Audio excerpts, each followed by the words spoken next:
வணக்கம் ஃப்ரெண்ட்ஸ். ஜனவரி 10 10ஆம் நாள் பயிற்சியாக திடீர் பஞ்சாமிர்தம். இயற்கையான பழங்களை பயன்படுத்தி உடனடியாக திடீரென்று நமக்கு தேவையான பொருட்களை பயன்படுத்தி பஞ்சாமிர்தம் பண்ண போகிறோம். பஞ்சாமிர்தம் பண்ணுவதற்கு தேவையான பழங்கள்: வாழைப்பழம் 1, வட்ட வட்டமாக நறுக்கிய பழம். பேரிச்சம் பழம் 10, கொட்டைகள் நீக்கி பொடி பொடியாக கட் பண்ணி எடுத்துக்குவோம். ஆப்பிள் பழம் 1, பொடி பொடியாக கட் பண்ணி எடுத்துக்குவோம்.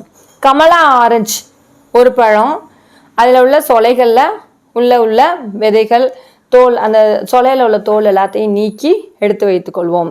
மாதுளை முத்துக்கள் அரை பழம், ஒரு மாதுளை பழத்தில் உள்ள அரை மாதுளை பழத்தில் உள்ள முத்துக்களை ஃபுல்லாக எடுத்து வச்சுக்குவோம். இப்போ இந்த பழங்களை ஃபுல்லாக இப்படியே நான் கட் பண்ணி எடுத்துக்க மாதிரியே ஒரு கிண்ணத்தில் எடுத்துக்கலாம். இல்லை அப்படின்னு சொன்னால் மிக்சியில் போட்டு ஒரே ஒரு திருகு மட்டும் திருகி கிண்ணத்தில் எடுத்து வச்சுக்குவோம்.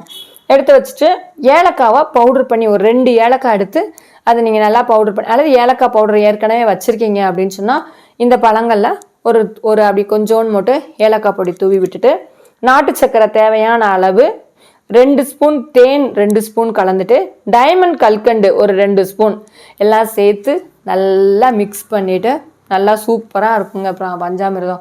எல்லாரும் ஆளுக்கு ஒரு கிண்ணத்தில் எடுத்து உட்காந்து அப்படியே ஒரு ஸ்பூன் வச்சு நல்லா இனிப்பாக அந்த பஞ்சாமிர்தத்தை பழங்கள் கூட சேர்ந்து நம்ம நல்லா சாப்பிடும் பொழுது நம்மளுடைய நாக்கில் இந்த பஞ்சாமிர்தத்தில் உள்ள அறுசுவையும் நமக்கு நாக்கில் பட்டு நம்ம குடலுக்குள்ளே போகும் பொழுது ஈஸியாக செரிமானம் இருக்கும். நம்ம எந்த இனிப்பு பொருள் செஞ்சாலும் அது கூட ஏலக்காய் சேர்த்தாதான் நமக்கு செரிமானம் நல்லாயிருக்கும். அதனால தான் இனிப்பு பொருட்களில் ஃபுல்லாக ஏலக்காய் சேர்த்து நம்ம செய்கிறோம்.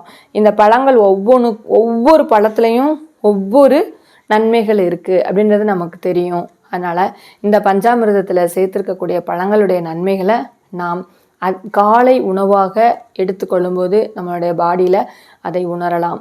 நாம் சாப்பிட்டு மகிழ்வோம். நன்றி, வணக்கம்.